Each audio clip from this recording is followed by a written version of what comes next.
Miss Mado, what happened during the long hiatus of Real Express? And what prompted you to purchase movies again? I think it has always been naman more times na pagbabalik pelikula ako. Pero mas madali kasi yung bumalik kami sa paggawa ng series. So, yun yung Comedy Island, yun yung last one natin Philippines, malaking bagay kasi yung streaming platforms na popular still. So, yun yung parang mas madali for us. Pero, ang aking si Chairman, si Mr. Tony Gloria, has always been a film buff. He came from Viva as a creative supervisor and then so it has always been his head na pelikula gusto niya gawin maliban sa commercials. So 2003, gumawa kami ng Crying Ladies and sunod-sunod yun. Kaya lang, alam niyo naman, hindi ko kagaling gumawa ng pelikula. So after maliit ito, may gagawin sana kami yung CBN na si Randall, hindi naman yung mag-direct, no? Pero nag-pandemic, so huminto muna kami. And then after pandemic, we needed to parang reorganize ourselves. We needed to concentrate, of course, on restarting the business. Advertising has always been there. It never left us. Kasi ano naman advertising was a big brand of that has always been there. But talagang plano namin kung and ang isip lang namin is that actually attending festivals, we try to find out what the trends are, how the other countries do. Ano nga din sabihin doon? Pero sa akin, anak na baklang na. Ay, iba mimi. Iba mimi. Anak daw ng baklang na.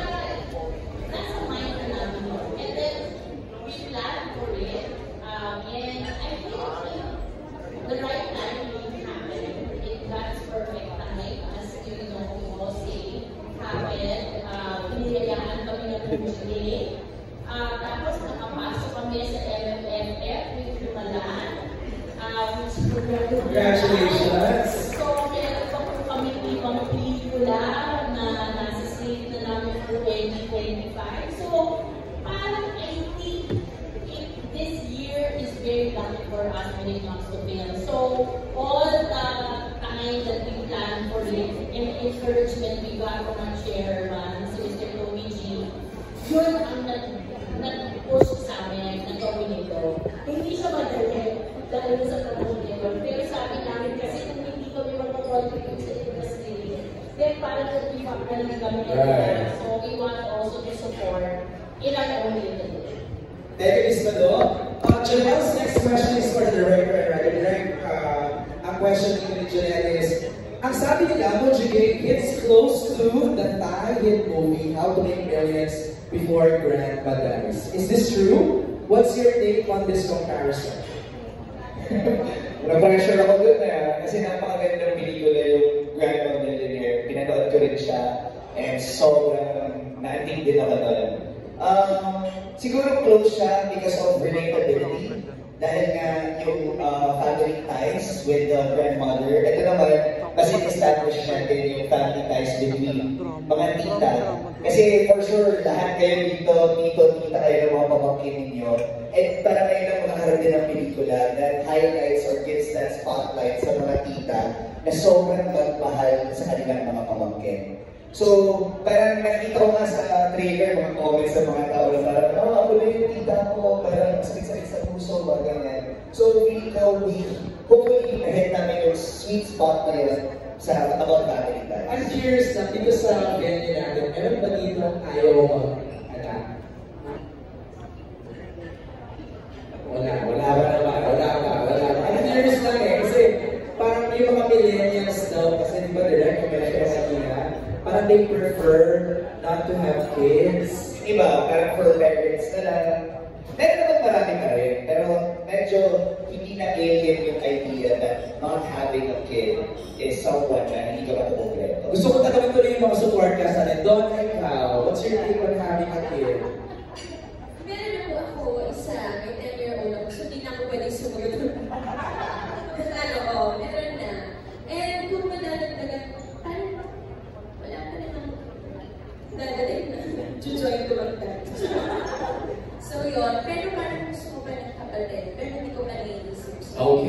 Si Kate.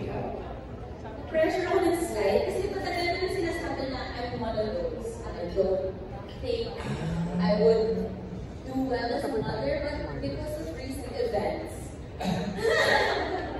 namulan na ako. You know, there's nothing wrong with wanting to have children, but there's also nothing wrong with wanting to have children. Right. That's where Baka mabago ang pelikula ng Romeo. nabago. Nabago na. Ayun na. See? Ana, ikaw naman. What's your take? Meron na rin po ako. Ayan. Isa, well, gusto ko pa mag-isa yung nabigay sa akin ng ano ko, Manila. Naglalo ko nagpursige ko magtrabaho para sa kanya. So, kanya rin talaga. Pero, as of now, trabaho lang muna ako. Trabaho muna. Isa muna, dahil ang hirap ko kung magdadagdag pa ng hindi ka na prepare. Okay. Alexa, ikaw. Asan yung lang niya? Actually, Gen Z. Gen Z, no? Ibang generation pa. Alam mo siguro, but sa totoo lang po medyo makulat din ako sa movie. But of course, right now, that's not at all something I think about, and not even in the near future. I feel like I want to pursue my career muna. Of course, and establish myself and secure myself and the future of the child I might want to bring to this world. Pero siguro po sa maraming future pa. But I am a firm mom, and that's as fulfilling also. Ikaw? Okay. No, kasi I think that's a normal mindset. Diba? Lalo when they're focused on their careers first. So, iba-iba talaga priority. Wala siyang one size fits all. Diba? Alright. Up next, the question is from Max Susana from La Conchera Lovers. Direct ko ba kasagot nito? How did you come up with such a diverse cast? Paano ang naging selection ng cast for this project? Ano sa mga tanong? Ano po, for the cast, tulong-tulong po kami nila Miss Madonna, Miss Grace, and Miss Mike and Raywick in creating the perfect ensemble. Ano siya pinipitigan ko rin kung bagay talaga sa isang artista yung character. So, marami sa kanila, first thought pa lang natin sila na may iba na nag-grow lang, parang pwede siya, pwede naman. Nagamaw siya. And we're so happy with this cast. They all performed well. Kasi minsan pag nag-viewing kami sa favorite character mo, hirap na rin sagutin. Kasi lahat sila, may ganyan-ganyan baon. Next question, pare-pareho to, no? From Romel Gonzalez, Jamara Lee Adriano, and Alan Con. It's for Alexa. What was your first reaction upon learning that you will be doing a film with a popular Korean actor? How was this experience? Could you share some memorable experiences behind the scenes?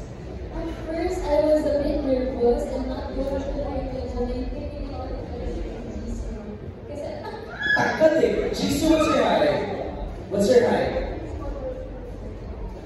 Hindi ko siya matignan ng direction na nakakita ako. 6'2". Ikaw, Alexa, ano height ko? Without ears. 5'2". Ay, ito na good day. On a good day.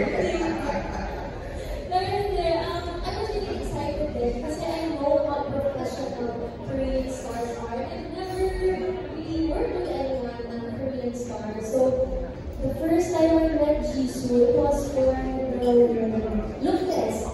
So parang in a way, sinabak na agad kami sa trial scene without really the formal production. So I was a bit intimidated. Pero I saw naman, his eyes. So, na-open naman siya. So, pinapalunod ko yung mukha ko, pinausap ko, nagpapag-explain ako sa kanya, at ibigay talaga siya. Kaya feeling ko, hindi ako naiintindihan minsan, ibigay talaga siya. Mahirap yun eh, no? Yung parang, di ko alam kung maiintindihan ni Jisoo yung emotions na... No, not emotional. Yeah. Kasi he's a really smart actor, so hindi emotions, he will understand me right away. Right. The kasi nakita ko, nag-open siya, nag-open up siya sa akin lahat. Like, sa una seryoso siya, pero ilang shoot na naman, nagkipag-promote na siya, nag-joke na siya, tapos nagpapalulog ko siya ng Tagalog. So, doon na natuwa ako pati antay, kasi madalas na pa-eksena. Natutuwa ko sa akin na nagpapatuloy siya ng Tagalog, tapos nagkikwento siya about his life in Korea, about sa dogs niya, tapos mahilig din siya sa mga stray animals. So, I really understand. Pet friendly. Yes. Let's ask Jisoo this time. How was it breaking with Alexa? It was an honor to be working with famous star. She's really kind and sweet. Even she's young, younger than me, but she's very mature. And she helped me to get used to on the set. So it was very fun, and we did TikTok together. Yes, TikTok video. TikTok. So it makes that we are friends. Yeah, so it was fun, and it's like I like to work with everyone. Actually, they're always really welcome to me because sometimes I don't understand what they're saying, but they're always trying to translate and explain everything. And even it's hard. They always try to like communicate with me, so I was really thankful to everyone. Yes. Richard, nakita ko sa trailer, parang meron kayong heavy scene together with Jisoo. Parang may conversation kayo, parang magkakaroon kayo or something. Sa table ba yun? Right. How was it working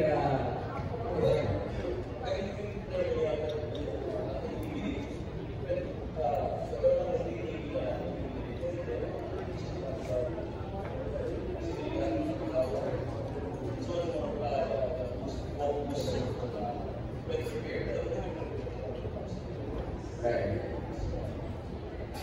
Wow. Well, good job. Good job, Jisoo. Most focused. Follow-up ni Romel and Jeffrey Perdon of Pamilya Online World for Alexa. Is this your first time to portray a character similar to being a mother in a project? And what were your preparations? I think it is my first. Right. Because I've done a little more mature roles, like sa ugali-wise mature, but ngayon lang po yung sort of mother guardian type.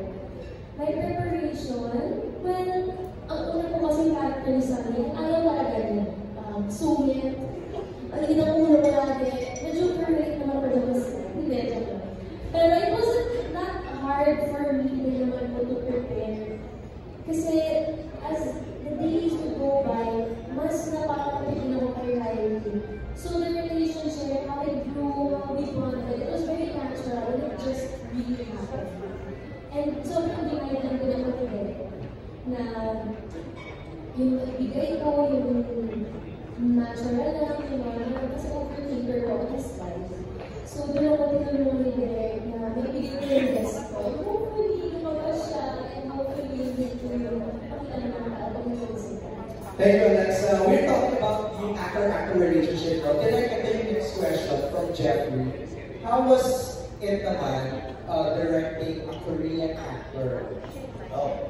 It wasn't hard at all. Kasi what I love about Kim Jisoo, kasi sinuportan niya yung mga cast that he's really focused and prepared. Ito, seryoso, table reading pa lang namin, memorizing lines. Samantalang sila naka-script kami. Pero siya, memorize na parang, relax ka lang, table reading pa lang to.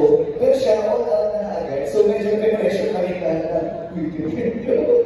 But yeah, it was very collaborative.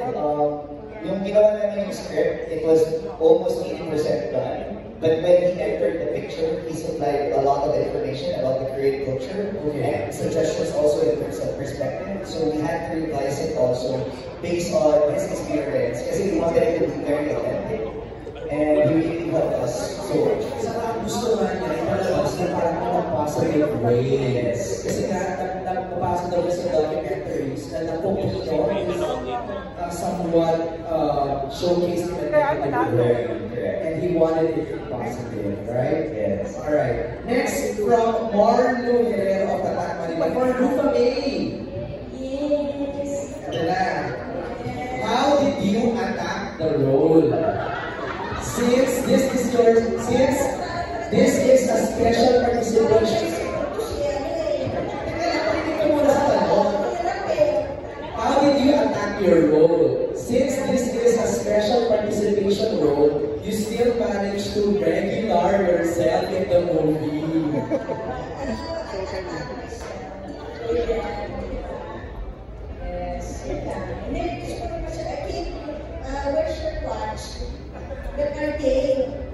Yung dating to be remember dahil di ko po kinuha, pero may mabalik ko na siya kukunin ko. Next time I will get it. Also, nag-attack ko na friendship. Okay. Kasi they're favorite. Kaya yun na talaga na yun. Pero special participation ka na ba dito? Nag-start from Comedy Island last one namin. So ngayon, gusto niya kasama ko sila. Bakit naman, nag-expect banding na kami. Kaya siningit ko talaga ang attack. Pero ibang Rufa May makakita namin dito.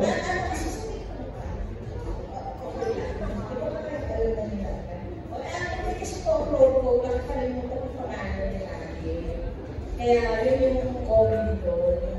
Hanggang ngayon, yung parang siya. Si...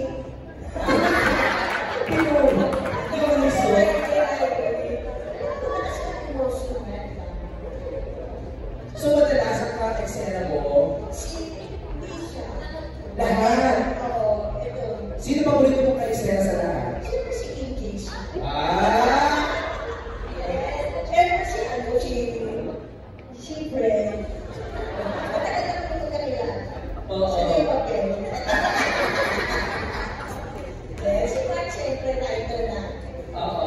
Hindi si Cheese, ano ba ka-eksena ninyo? Hindi magiging favorite siya. Pagdating ako sa atin na namin kay Cortez, marami kayo mo, Batikas. Ay. Totoo naman, di ba? Oo. Kaya hindi ko nilagyan. Wala din Batikas. Okay. Just they are very, Batikas na. Ano ba yung Batikas sa English? Hindi na na-actually ako. Ano ba yun? Ano siya? Your translator.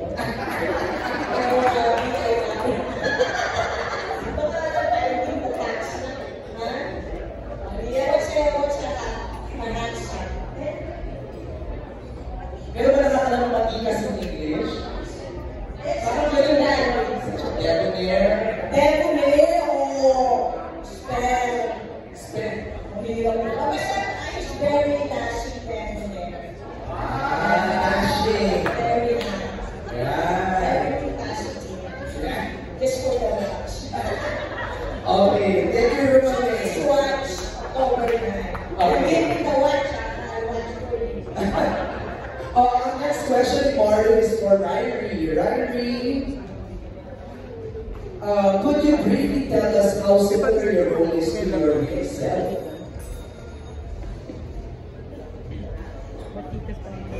Ano ba? Makulit.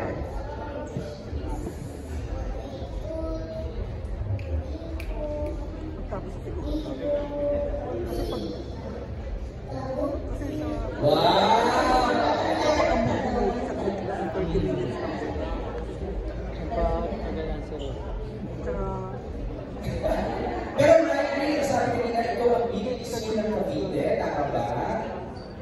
Oo, binis you. So ito yung first TV project ni Ryrie. First movie project ni Ryrie. Wow! Ano ba kinamda? May pelikula ka na, ikaw pa yung bida. Happy naman. Wow, of course. Next, si Bernard Santos, a question from My Movie World for Alexa. Do you see your younger self in Ryrie? Since both of you started as child stars, and what do you think sets Ryrie apart from other child stars in the industry? Well, I haven't really worked with a lot of other child stars naman. Pero, meron kaming similarities, pero madami rin kami differences. Kasi nung bata po ako, mas reserved, I would say. I was a bit more reserved. Pero, kagaya ni Ryrie and Bibo, kapag naman pinakalaman, pinasayaw, game na parang naman. Pero din po si Ryrie, siya yung parang nagpapahappy talaga sa buong set, kakanta siya, sasayaw Pero siya. ako siya pakiyain now. Siguro po syempre, it's a bit overwhelming to be so I'm sure may nerves din kahit pa paano. Pero cool lang yan. Chill talaga. Chill.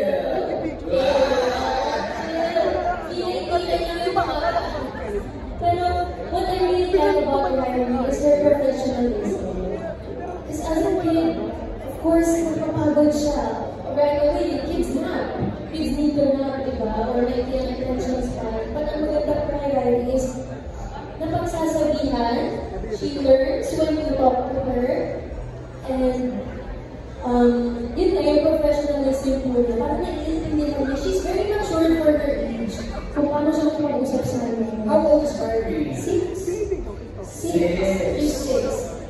When I was her age, hindi pa po ako sumahan sa showbiz, mga commercials din po ako. So, that's a totally different world. Pero sobrang nakaka-proud si Ryrie. Sabi ko nga, patuloy lang siyang hasain at alagaan siya to keep her on the ground and matutulungan sa mga iba. She will make it really, really fun. Wow! Well, good luck, Ryrie, sa your first movie project. Ito, simulan na natin yung Q&A with our friends from the press here. Starting with the Aster. Aster ko na magtanong. Thank you, MJ. I'd like to direct the questions to Jason. You're a very popular actor in South Korea. What made you decide to go to the Philippines to try Korea and local shows?